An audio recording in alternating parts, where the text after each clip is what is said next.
once again with the likes of Mohamed Amir and Patirana.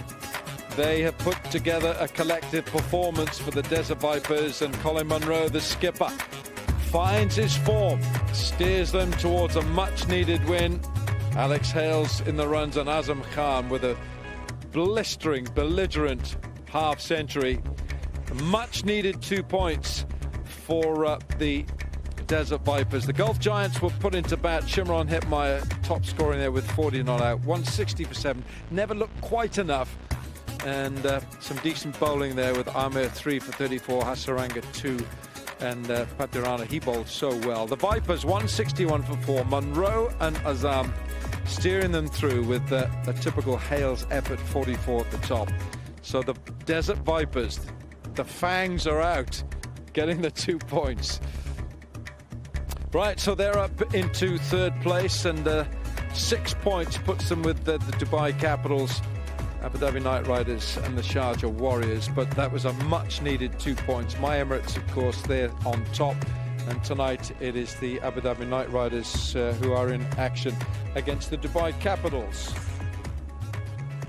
The lights going down here, but we've got a bright light in James Foster, head coach for the Desert Vipers. Birthday boy Danny Morrison, there he is. And we got Waqar Younis alongside as well. James, well done. How tense was the build-up for this tonight, knowing that 2 points, you know, if you didn't get them, you're sort of right down at the bottom of the ladder? Interesting question, actually. Obviously, we're fully aware of what was required for today. But actually, the build-up was probably being the most relaxed that we've had the whole competition. And I won't go into necessarily in the details in that. Tom Moody relaxed? Very relaxed. No, honestly, it was very relaxed today, and also how we approached the game. We almost maybe stripped it back a fair bit. I mean, we've played everyone twice now, so we didn't overanalyze, and you know, like the team meetings that you have, it was actually very, very short with the skill coaches. So, and we just try to create, like we've been threatening to do well this competition, but then there's been a lot of moments where it's just held us back. So we're due like a decent performance like that today. I wouldn't say it's a perfect performance, but you know, it was a very impressive performance at the end, getting over the line. Then.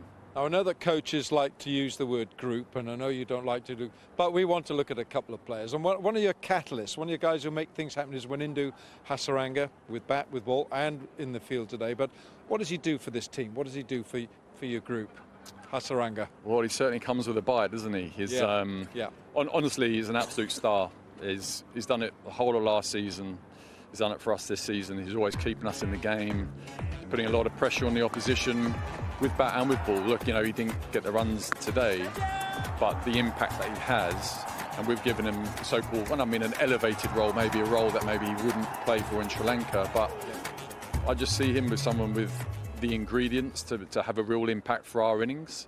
And he's done that so far this competition. And his bowling, I mean, I'm not sure I really need to go on about his bowling because it's just been off the charts. Yeah, we'll have a look. You can just illustrate where he is bowling, and they're just good lines, good lengths, Waqar.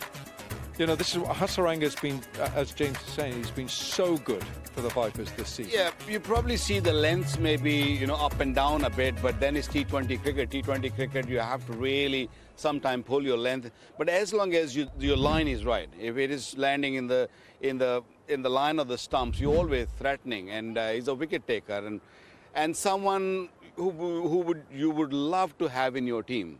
You know, plenty of energy, great in the field, you know, and you can send him at any number, isn't it? It's just an amazing cricketer. Unfortunately, couldn't really be part of the World Cup with injury, but he's been outstanding, and that's where I feel the Vipers belongs to the top 2 or 3 teams. Absolutely. Because they're a good side, they're a very balanced side. It's just that they needed this sort of win to sort of kick them going.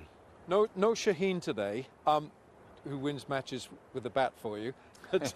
So I want to bring Danny in here as well. So Mohamed Amir, I think he likes to wear the cloak of responsibility. Wouldn't you say? You've been watching for a number of years, Danny. Yeah, I do. And I think also when you look at these pictures, and I'd like to ask James about this too, there was a tinge of grass on the surface. And I think even with the spinners, you want to see a little bit in it for the bowlers as well. But also, tell me about for you guys thinking in terms of a day game. Obviously makes a little bit of difference, the surface under the sort of sun. Yeah, it does. Look, I mean, I would say our bowling attack's naturally a very aggressive bowling attack. You know, it's got wicket-taking abilities as long as we don't go searching for it. I would say this season the ball hasn't swung as much as last year, if that's the ball conditions, for whatever reason. I still think we can get a lot better, and that's me just being a greedy coach. But you know, with Mo, I mean, I played with him at Essex 6 years ago, 7 years ago. I've worked with him before. He's someone who's so super professional. He does all the preparation right, and he brings a lot of energy and also a lot of fight. You know, you could see that moment there today when he's bowling at Cox, and Cox got one away early, and you know he kind of takes that to heart. So, but it's also important that and I think as Mo's got older, you know, he won't necessarily allow the emotion to get the better of him. I would say he'll use that emotion really, really well and that determination.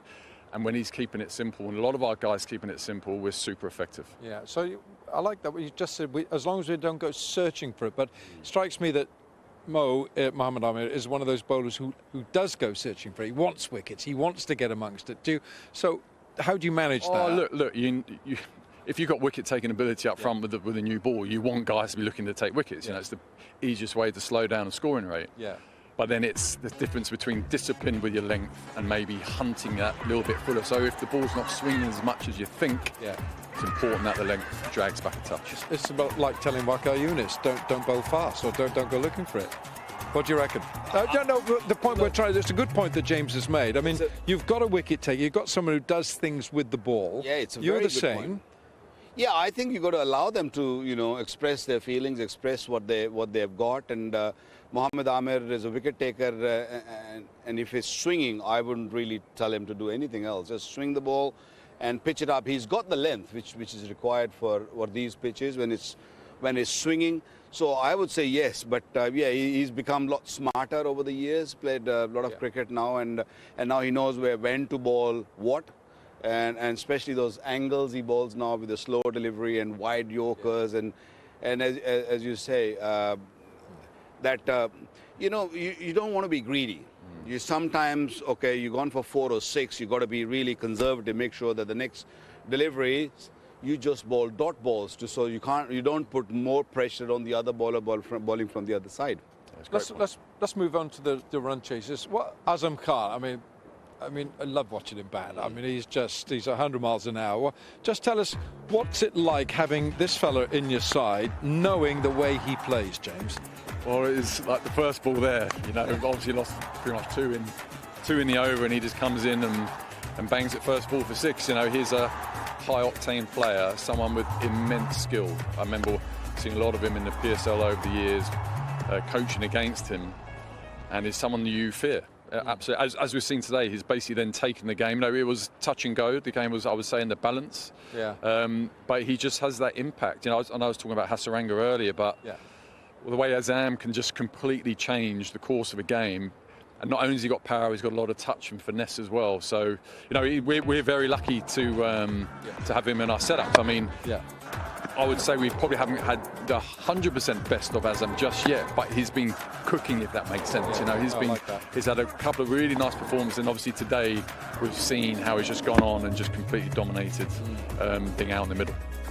Yeah, son of Moeen Khan, the ex-Pakistan captain, and I still remember him telling me when he was only little.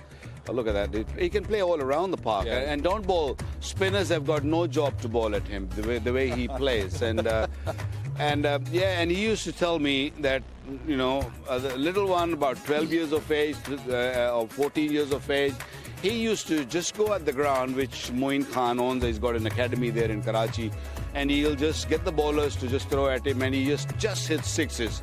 That is the reason I feel his hands are so fast and so clean strikes that, you know, he doesn't care if he's facing the first ball or he's facing, you know, the 10th ball or whatever. If it's in his zone, in his arc, he will go after it. Did you know that off the field he's got another skill as well? I mean, I think he's... let's have a look at this. Let's have a listen to Azam Khan with the guitar.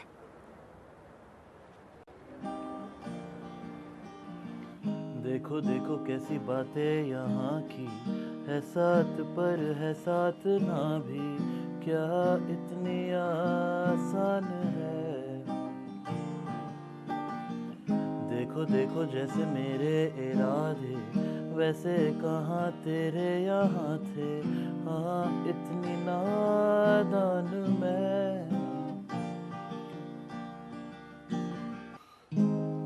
Hello guys, this is Azam Khan. Keep watching ILT20. बहुत सारा प्यार आप लोगों के लिए. So, is he as chilled as that? Oh, he's more than that. Seriously chilled. Like he is a very cool guy. And I thought you were going to mention about table tennis then. I was going to say that's completely not true. He's down a pecking order in the. Oh, is he? Yeah, no, 100%. But he can't do everything. No, you got true. Why true. not? You've got Helmo and Neil McKenzie. They're right at the top there. But look, he's so relaxed, so chilled, which is I love that in guys. Yeah. And it's sometimes people can see that as maybe someone who's not putting the attention and care into performance, but it's not. That's his personality. And there was one drop catch today that was quite costly. Have a look at this. Right. No, that's not it. Was that? Oh, yes, that's when he was dropped by Zubair at backward point. This was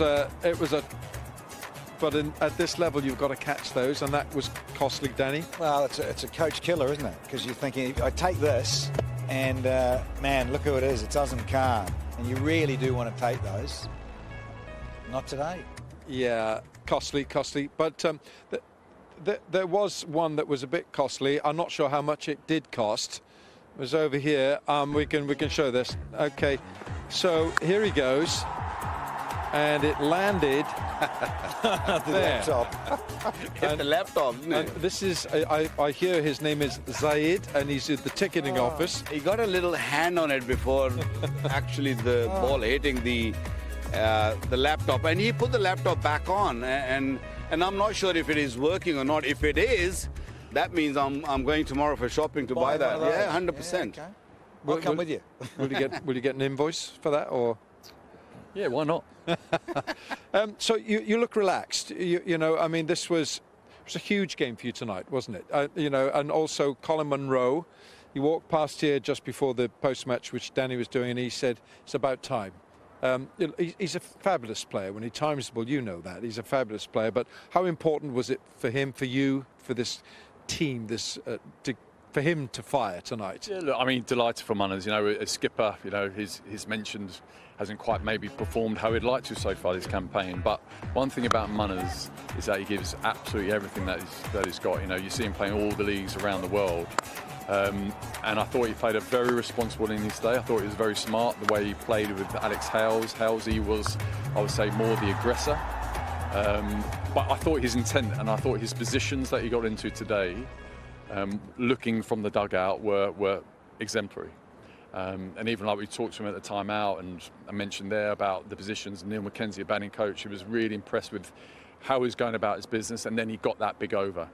When he knew he was going to go and take on the young leggy, and got absolutely flying. Then great to see him playing his switch hit, you know, which is his signature shot over the years. So absolutely delighted for him. Look, regarding the rest of this competition, there's still huge games for us in this group stage. We've got a massive game tomorrow against Mumbai. Obviously, a team that are flying. You know, we had success against them earlier on in the competition. But we know what they offer, and you know they're a formidable lineup, especially with a team with confidence. But I feel this win today is going to help boost our confidence, and we're going to be absolutely excited for tomorrow's match. Good. Strikes me, James, that you've got a group here with a lot of leaders who like to put their hand up. Here's one for you, Danny. We can watch this. This is Shaheen Shah Afridi after that narrow win that he was very much involved with, and there's a little speech that he gave to the Vipers.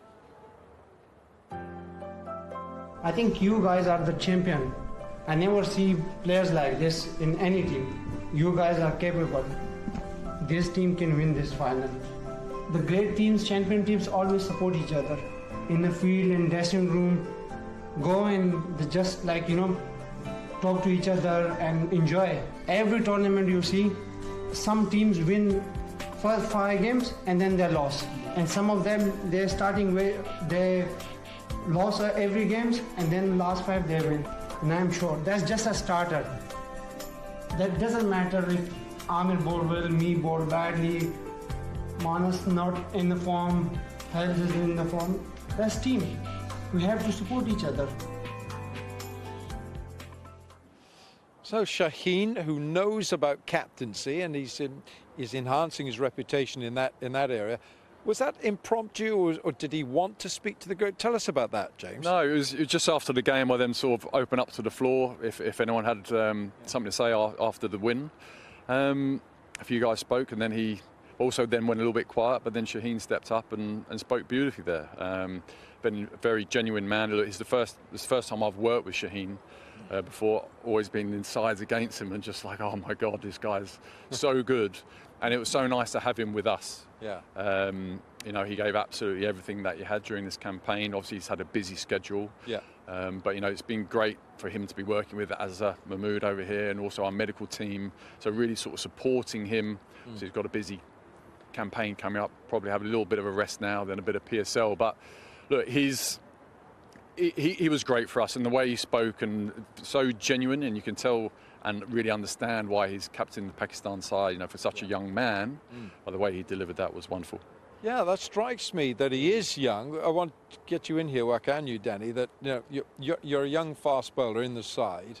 You got into your side early with the likes of Martin Crowe and company. But, I mean, he's taken on the mantle very seriously, hasn't he, as captain? I think working with Lahore Qalandars in the franchise cricket really helped him. And winning the 2 trophies back home in the PSL, I think that has really given him that encouragement to speak out. Yeah. Earlier he was always talking with the ball in hand, and he's a very shy kind of a guy. But this is kind of surprising for me also, because he comes out now and he says it bit, which is very, very important. Because there was a time in cricket, probably before your time, that young players are told, sit in the corner. You just, there's this captain, there's the coach. Seen and not heard. Yeah. Totally. Yeah, and that's what I think you love about this whole thing of the circuit and the franchise T20 circuit, that there's international players that cross over into dressing rooms and they actually have stuff to say and pass on, and you think you can see that. I mean, Wilco, you and I were there, the Under-19 World Cup in New Zealand in January of 18. You can see how he's grown. So beautiful to see, and really good for the development of cricket, not just for Pakistan, but for all these other franchise leagues. Yeah, great stuff, Danny. James, thank you for your time. I know you've got to get back in there and debrief and what have you. Well done. 2 valuable points, and keep it going. Thank you very much. Thanks very much for your time. Okay, we're going to take a little break. When we come back and look ahead to Abu Dhabi tonight, Warner and Russell, 2 quiet guys of T20 cricket.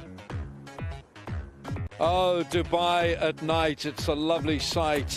All the tall buildings, the skyscrapers, and the life continues. In fact, it's a 24 hours a day city. The traffic never stops. The lights never go out. And for the Vipers, the sting has returned. 6 points now, 3 wins from 7. The Vipers needed that.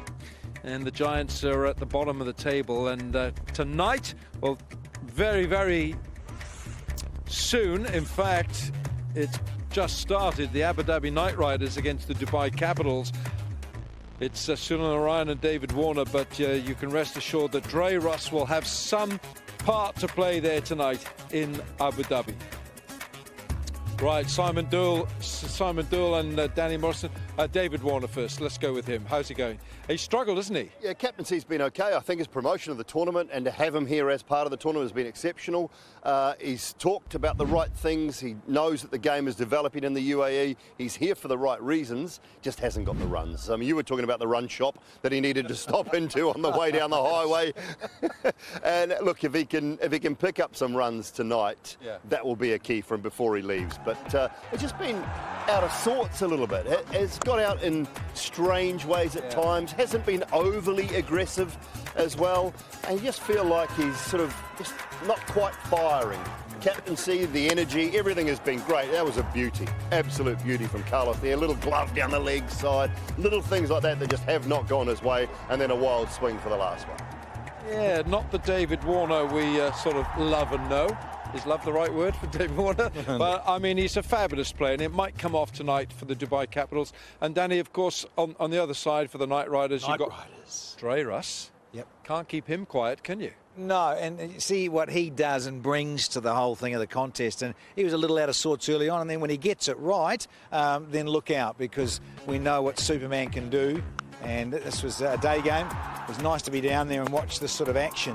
Okay, they still came second, but still, he gave them such an opportunity to get up there with that 46 not out. Man, is he box office or what? So if he can pull out some magic tonight, which I think a lot of us who quite like purple and gold would quite like him to win. The other thing is he's actually been bowling pretty well. He's done a decent job with the ball, which is one of the things that we don't always see from Andre Russell. So good job with the ball. He's contributed in both factors, and they do look a slightly better unit than they did last year. Yeah. When he comes out to bat as a bowler, as an opposition bowler, you've got to be kind of brave and back yourself as well, haven't you? I think, I mean, a lot of sides have gone short at him in the last few years. I still think that's the way to go. You can't be half-hearted, though. You can't be around this area. If you're going to go short, you've got to hit that golden purple badge, if you can. That's why I was just trying to think of Danny's favourite colours again there. But you've got to be up around the badge so that he's got an opportunity to top edge it. If you give it to, anything around that chest height, he's just going to pump you out of the park. So if you're going to go really short, that's fine. Or you go wide hole, wide Yorkers, and you just take that power away from him and set an offside dominant field. Yeah. Back to the Capitals, Danny. They've had a couple of close shaves, close finishes, and they did win the other night, but they leave it late. It's closed the door very late in the piece. Yeah, that should have been out. He's missed that Hasaranga. He should have hit that. In fact, there was 4 either side. I remember Niall O'Brien coming up with that stat. There were 4 missed run-outs on either side. It took them to the last ball to do it. And look, and Dooley touched on it before. If you have your captain flying, and Warner should be, and if he can, then he gets his mojo back at the top there, then they're a different side. There's no doubt about it. Yeah, you just saw the emotion there. This is an emotional game. We've talked about emotion, haven't we? I mean, that little fine line, isn't it, between a tear and a smile? And also just keeping those in check as well. I think that's one of the things. If you can keep your emotions in check, the captains can do that, the coaches can do that, and the players on the field just feed off that, sort of just that energy, then it's okay. You don't want to get too overhyped about it, though, because you'll do silly things on the field, and we've all done them. Yes. Oh, many times. Really? Some more than others. Not you, Listen, Alan. No, Alan, happy birthday. Danny Morrison's birthday. Have a kiss, Al. Listen, we're done in Dubai. Get over to Abu Dhabi now.